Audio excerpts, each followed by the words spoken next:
Stars head coach Pete DeBoer to take your questions. We'd ask you to raise your hand. We have mic holders on either side of the room, and we'll get you the mic and call on you for the question. We'll start front right. We'd ask you to state your name and your outlet for your question. Pete, Tracy Myers, NHL.com. We talked a little about Jason last night, but how much can just getting that goal propel him forward? I mean, even the most confident guys need to see the proof sometimes. Yeah, huge. And you saw by his reaction, it's a weight off him, obviously. So we needed that to happen. We needed it to happen early in this series. And, he's hopefully he turns that into one of his streaks that he's been pretty legendary for here. Front right. Hey, Pete. Saad Yusuf, The Athletic. You said before the series that between you and Bruce, one of y'all is going to get more credit and more blame, but it's the players that decide it. It was last night your best players were in the positions that they needed to, and now it's just about making those plays instead of... Yeah, I'm a big believer in that, that in what I said, and also that the players will decide. The margins are thin here, and it's about execution and commitment to your game plan, goaltending, health, some bounces, overtime. We've got to step up in overtime. We haven't yet in the playoffs, so all those things. We looked at the tape. It was pretty much what it felt like last night. I think we need to find another level, and credit to them, they were good. Front left. Ryan Clark, ESPN. Hey, Pete.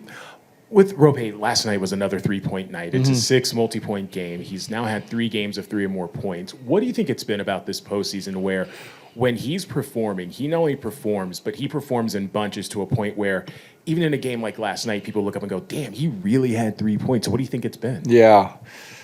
Well, I think it's a little bit of a coming out party for him. I think he's been doing it for a while in Dallas. I think people are just seeing that now. He's on the national stage at this time of the year, playing in the conference finals. So I think everyone's seeing that. But having said that, I also think he's gone to another level individually. I mean, he's had 2 real good regular seasons. To do it this time of year in the playoffs is a whole nother thing. And he's playing possessed right now. That line has been really good. We need to get some more people on that bus. Center right.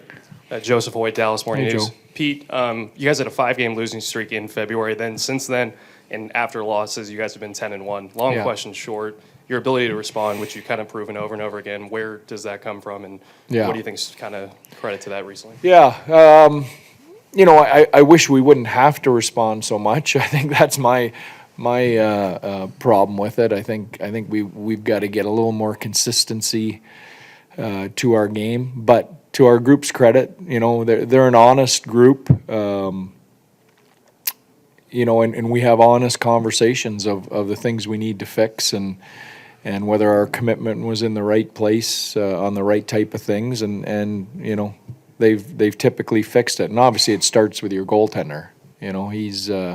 He's been lights out in that situation all year. So, I think it's been a combination of those things. Center left.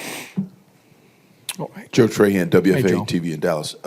Pete, a couple of the players last night talked about your calm demeanor when you were down in the last 2 playoff series. I'm curious about the origin story of that demeanor. Have you always been that way? No, I was a little less calm this morning. I can tell you that. And every round, I'm getting a little less calm in these situations. And they'll probably tell you that. I think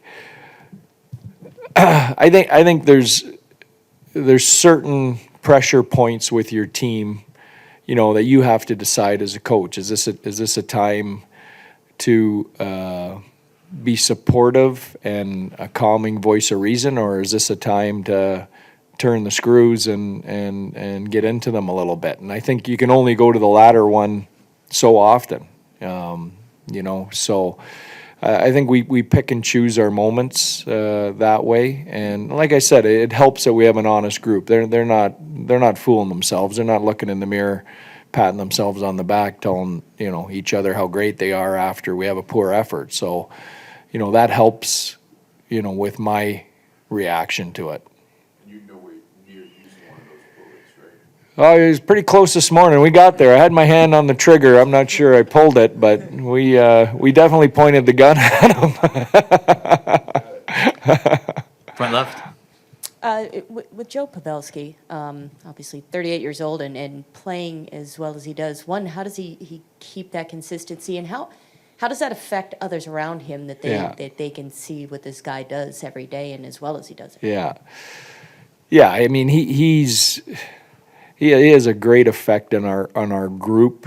And I've said this before, any teams that get to this point in the season, their best players are their most honest players, or you don't get this far. If your best players are taking shortcuts or cheating or cheating for offense, you're not getting to this point. And I think Joe lives by that creed. And if your best players are doing that, it's really hard for the rest of the group not to follow that. And so he's the conscience of our group. If he's out there blocking shots at 38 years old, with the career he's had and how many goals he's scored and all the accolades he's had, then how do you sit on the bench and not take your turn and do the same thing?